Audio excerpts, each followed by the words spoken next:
ఛీ, దివ్యాంగుడిని వదల్లేదు. సదరం సర్టిఫికేట్ కోసం లంచం, చెవుడు ఉందని పత్రం ఇవ్వడానికి కక్కుర్తే.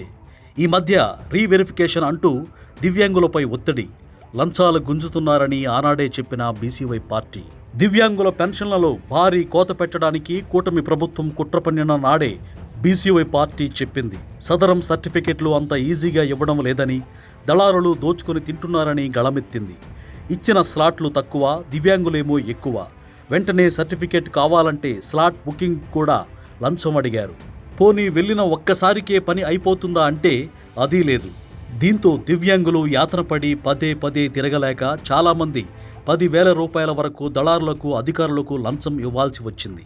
సదరం సర్టిఫికేట్లు జారీ చేసే దగ్గర ఇలాంటి పరిస్థితి ఉందని క్షేత్రస్థాయి పరిశీలన సమయంలోనే బీసీవై పార్టీకి తెలిసింది.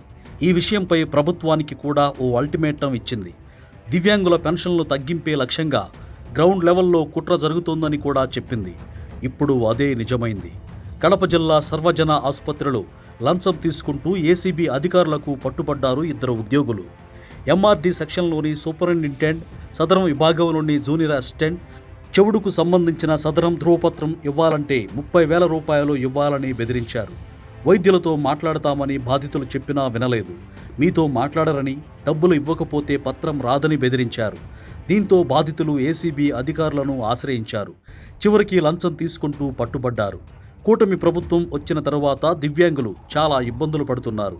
సర్టిఫికేట్ల కోసమైనా, రీవెరిఫికేషన్ కోసమైనా నానా తిప్పలు పడుతున్నారు. దివ్యాంగుల పెన్షన్లు తగ్గించాలనే ప్రభుత్వ టార్గెట్కు అనుగుణంగా క్షేత్రస్థాయిలో కుట్రలు జరుగుతున్నాయి. ఇప్పటికైనా ఈ పరిస్థితిని మార్చాలని డిమాండ్ చేస్తోంది బీసీవై పార్టీ. లేదంటే దివ్యాంగులతో కలిసి పెద్ద ఎత్తున ఆందోళనకు దిగాల్సి వస్తుందని హెచ్చరించింది.